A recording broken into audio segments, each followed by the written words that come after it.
I think we all know this scene. The one where Azula goes crazy in the mirror.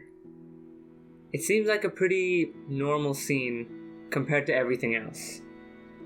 But in this video, I want to explain why this one scene is so perfect for portraying Azula's story. This 1 minute scene is not a long one, but it tells an entire story. Azula's gone mad, not with power, but with hatred. She's trying to find somebody to blame, but deep inside she knows it's herself to blame for everything. Even the little things in this scene, like tying up her hair, she can't do right. Her whole life is falling apart right in front of her. How could she be Fire Lord? How could her friends love her? Then, Azula sees her mother's reflection, and even now she knows it's her own fault. Everything. She knows she's the monster, the villain, the cheat. And just for a second here, she begins to regret it. The build-up of this whole episode makes this scene what it is. Mostly focused on the gang, but these slight glimpses into Azula's life really show her fall into chaos. The episode begins pretty normally, but we can see that Azula is starting to lose it.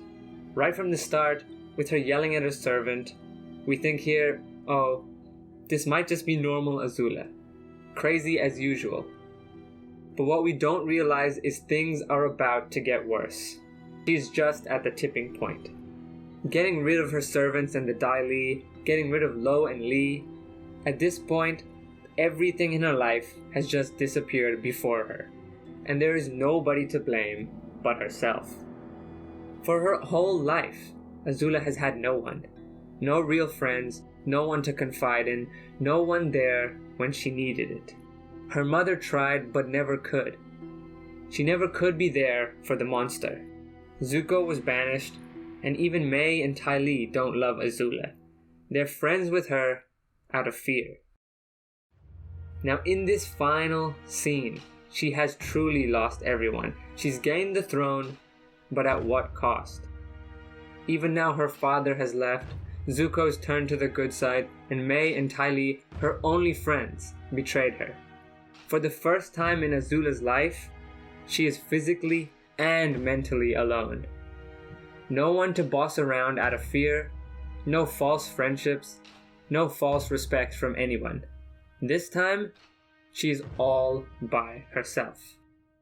And in this last glimmer of hope, her own mind trying to save itself from collapse, it shows Azula a vision of her mother, whom she hasn't seen in years.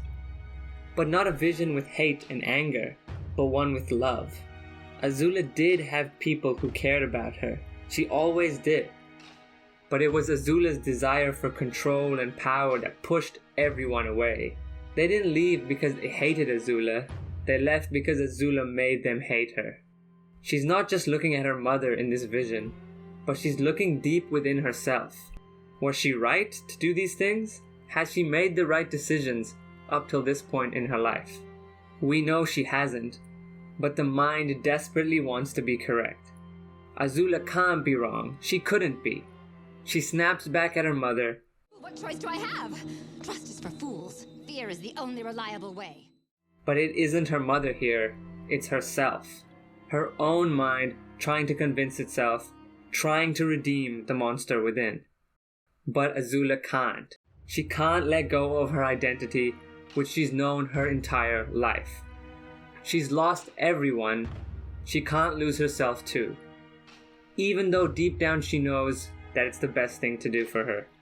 By doing so, she would admit that it all was a mistake. That nothing she's done in her life has been worthwhile. And I don't think anyone wants to come to that realization. And with that, she throws the comb at the mirror and shatters the glass, forever losing that last bit of hope and sanity she had left. And as the glass shatters to the floor, Azula kneels on the ground and begins to sob. Azula is now truly lost, and at this point, there's nothing that can save her. This scene is honestly so powerful. Such a short scene, only 1 minute, but displays so much emotion and thought, and outlines an entire story in just 60 seconds. And that's why I love it so much. Azula is a great character, and this end to her arc really showed me how a villain isn't just a bad guy, but it's someone who really thinks what they're doing is the right thing.